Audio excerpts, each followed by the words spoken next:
Dear brothers and sisters, when the topic of Qiyamul Layl, the night prayer, comes up outside of Ramadan, it can feel a bit out of touch. It can feel a bit disconnected from people because, let's be very honest, when we look at the state of ourselves collectively, it's hard for us to pray the 5 prayers. We have a struggle with the fara'id, with the mandatory prayers. And so some might say, why talk about Tahajjud? Why talk about the night prayer when people are struggling with the 5 obligatory prayers? And I ask myself that question as well. If someone's struggling with the fara'id, how can they even begin to entertain Qiyamul Layl, to entertain the idea of praying at night?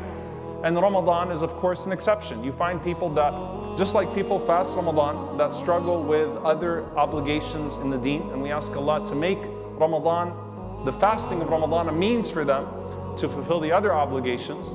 But just as people, can fast Ramadan, but they can't do a lot of those other things throughout the year, in many ways people sort of relegate this practice to this special 10 nights and that's it. And we don't really touch it. And maybe one day my faith will get to the point that I feel connected enough to Allah subhanahu wa ta'ala that I can start to entertain that conversation. And then once I start to dive into the books and I start to read about the way that the Salaf, the way that the pious predecessors viewed Qiyamul Layl seemingly as an obligation, not an obligation in the technical sense, which we'll get to, but as an obligation on themselves for spiritual health, it can be demoralizing and depressing because you read that and you say, where am I?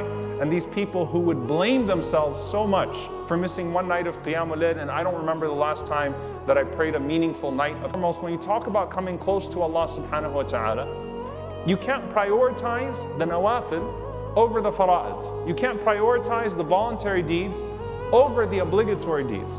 However, if a person tastes the sweetness of certain voluntary deeds, not only can it help them be more consistent with the obligatory deeds, it can help revive the spirit of those obligatory deeds. In fact, which is what Aisha radiallahu ta'ala anha said about Surah Al-Muzammil. If you read Surah Al-Muzammil, the 3rd revelation to the Prophet sallallahu alaihi wasallam, it is a page and a half.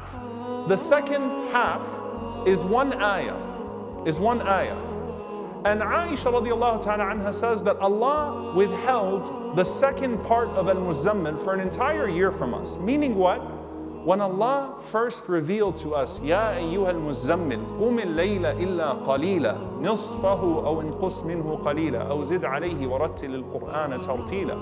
Allah subhanahu wa ta'ala revealed to the Prophet sallallahu alaihi wasallam and to the Ummah by extension to stand up and pray at night. To stand up and pray a significant portion of the night and to recite a significant portion of what was revealed.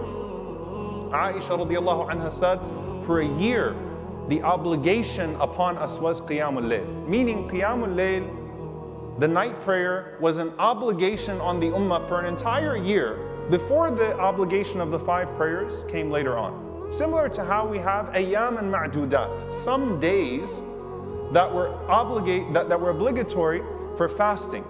But when Ramadan came, they became voluntary, like the fasting of Arafah and Ashura and other days like that. Okay, so with the prayer of Qiyamul Layl, she says that for a whole year, and this was the most difficult time in the life of the Prophet ﷺ and by the Ummah who was facing persecution and had no community, which is one of the wisdoms that the ulama mentioned. They didn't have a community to gather. They had no masjid. They had Dar al-Arqam to sneak into and to study and to do what they could. But everyone really had to pray by themselves.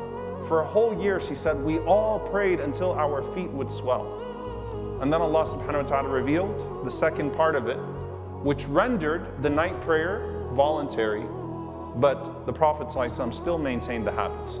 Meaning the Prophet ﷺ still would pray until his feet would swell. And of course, many of the companions would maintain that habit.